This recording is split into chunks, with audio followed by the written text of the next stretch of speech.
నెల్లూరు జిల్లా వెడవలూరు మండల కేంద్రం జాన్పేట రైతన్నలను తిరుమల తిరుపతి దేవస్థానం పాలక మండలి సభ్యురాలు కోవూరు ఎమ్మెల్యే వేమిరెడ్డి ప్రశాంతిరెడ్డి ఆదుకున్నారు. ఆమె చొరవతో పంట కాలువను వీపీఆర్ కన్స్ట్రక్షన్ సౌజన్యంతో శనివారం పూడికతీత కార్యక్రమం మండల ఇన్ఛార్జ్ అడపాల శ్రీధర్ రెడ్డి, ఐటీడీపీ రాష్ట్ర కార్యదర్శి సత్యవోలు సత్యంరెడ్డి ఆధ్వర్యంలో నిర్వహించారు. ఈ సందర్భంగా దళితులు మీడియాతో మాట్లాడారు. మేము ఇక్కడ మా పెద్దోళ్ళ కాలం నుంచి కూడా గత 100 సంవత్సరాల నుంచి వ్యవసాయం చేసుకుంటున్నారు. కానీ నీళ్లు లేక ఎంతో బాధపడేవాళ్ళమే. కానీ మాకు తెలియనప్పుడు ఎప్పుడో దువ్వారంట, మాకైతే తెలీదు. మాకు తెలిసినప్పటి నుంచి సాయంకాలం అయితే ఎప్పుడూ తవ్వలేదు. నీళ్లు లేక మేము ఎంతో ఇబ్బంది పడేవాళ్ళమే. అందరికీ 4 పుట్లు పండుతున్నాయి, 5 పుట్లు పండుతున్నాయి అంటే మేము 2 పుట్లే పండించుకునే వాళ్ళమే, ఎంతో బాధపడేవాళ్ళమే. కానీ ఎన్నోసార్లు ఎంతో మందిని అడిగాం కూడా, మాకు సాయంకాలం తవ్వండి అని. ఎంతో మంది రెడ్ల దగ్గరికి వెళ్ళాము, అడిగాము. కానీ మమ్మల్ని ఎవరు పట్టించుకోలేదు. కానీ ఇప్పుడు ఈ ప్రభుత్వంలో మేము ఈ ప్రభుత్వ రాజకీయ నాయకుల దగ్గరికి వెళ్ళి, సార్ మాకు ఇలా కాలువ తవ్వండి, మాకు 2వ కారు ఇచ్చినారు, నీళ్లు లేవని ఎంతో అడిగిన తర్వాత అడగంగానే వాళ్ళు కూడా దానికి ప్రత్యుత్తరం ఇచ్చి మేడం దగ్గరికి వెళ్ళండి, ఓ దగ్గర మేడం రేపు మీటింగ్కి వస్తుంది, అందరూ కలవండి, మేడం అడగండి అని చెప్పారు. మేమందరం వెళ్ళి మేడం దగ్గర అడిగాము.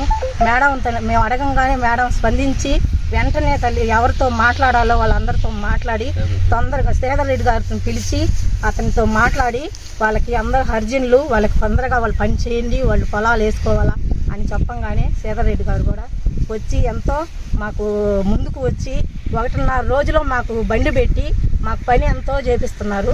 మేడం గారు రుణము మా కుటుంబాలు ఉన్నంతకాలం మేడం గారిని అనుకుంటానే ఉంటారు.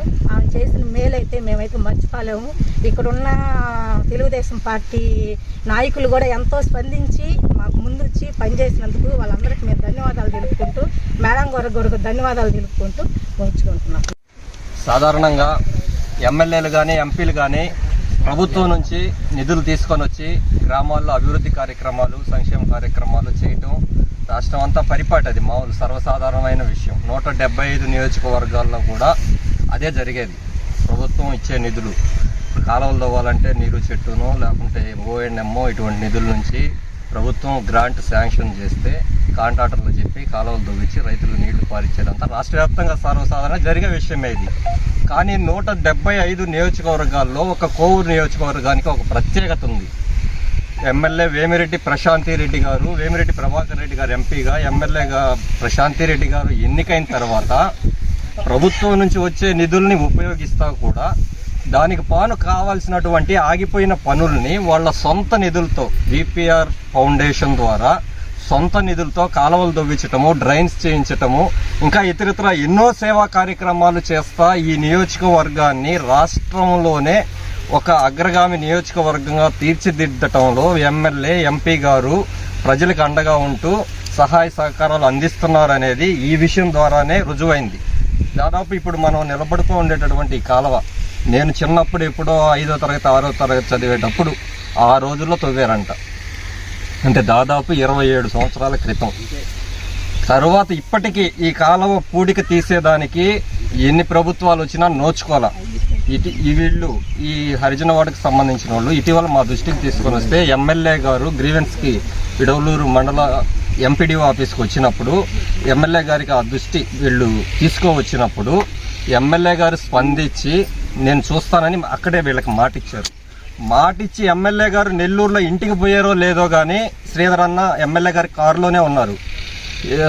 2 రోజుల్లో మీకు బండి 200 వస్తుంది వాళ్ళకి చెప్పమని ఎమ్మెల్యే గారు చెప్పమన్నారని శ్రీధర్ అన్న మేము చెప్తే వీళ్ళందరికీ కూడా ఒక 2 రోజుల్లో పెడతామన్నా ఎమ్మెల్యే గారి ఆఫీస్ నుంచి శ్రీధర్ అన్న చెప్పాడు అని చెప్పిన మాట ప్రకారం 2 రోజుల్లో హిటాచి తీసుకువచ్చి ఈ కాలువ పనులు చేయిస్తున్నాం.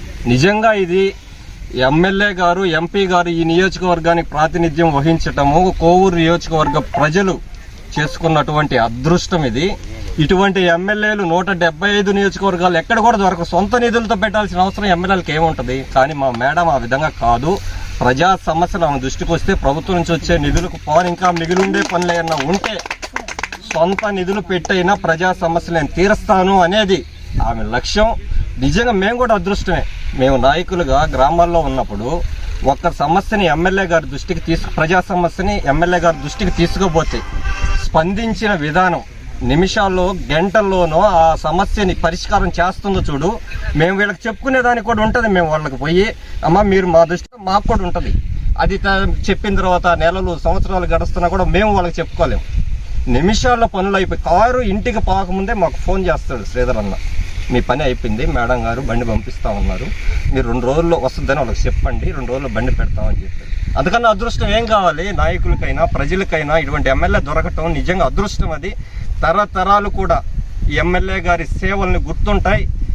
ఈ జన్మ ఉన్నంత వరకు వేమిరెడ్డి కుటుంబానికి ఈ నియోజకవర్గం రుణపడి ఉంటుంది, మేమంతా కూడా రుణపడి ఉంటామని చెప్పి తెలియజేసుకుంటూ ఇంతటి కార్యక్రమానికి శ్రీకారం చుట్టి ఈ పని పూర్తి చేయిస్తున్నటువంటి ఎమ్మెల్యే వేమిరెడ్డి ప్రశాంతి రెడ్డి గారికి, వేమిరెడ్డి ప్రభాకర్ రెడ్డి గారికి హృదయపూర్వక ధన్యవాదాలు తెలియజేసుకుంటూ మా ప్రజల తరపున అందరికీ సెలవు తీసుకుంటాం.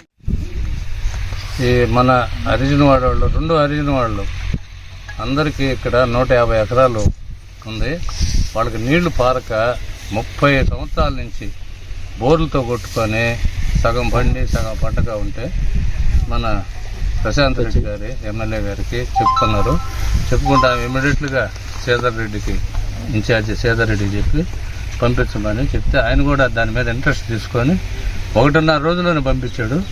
దీన్ని తొలితే ఇంకా ఆమెను ఇంకా 30 సంవత్సరాలు మర్చిపోరు, ఆమెను కానీ మా ఇన్ఛార్జి శ్రీధర్ రెడ్డిని కానీ అని మనల్లో అందరూ ఉన్నారు. ఆడ బొగ మొత్తం ఎంత హ్యాపీగా ఈరోజు తింటున్నారంటే వాళ్ళ పుణ్యమేను. కాబట్టి అందరికీ ఇది మంచి జరుగుతుంది. అందులో హరిజన్స్కి ఎక్కువగా హరిజన్స్ ఒకరు 2 కూడా ఉన్నారో లేరో, ఒక సాయిబుగా ఉన్నాడు అంతే. ఒక్కోసారి పొరం మొత్తం ఎస్సీలు, వాళ్ళందరికీ మేలు చేసినట్టు మన ప్రశాంత్ గారికి నేను కృతజ్ఞతలు తెలుపుతున్నాను. మరిన్ని అప్డేట్స్ కోసం మన HN9 టీవీ ఛానల్ని సబ్స్క్రైబ్ చేసుకోండి.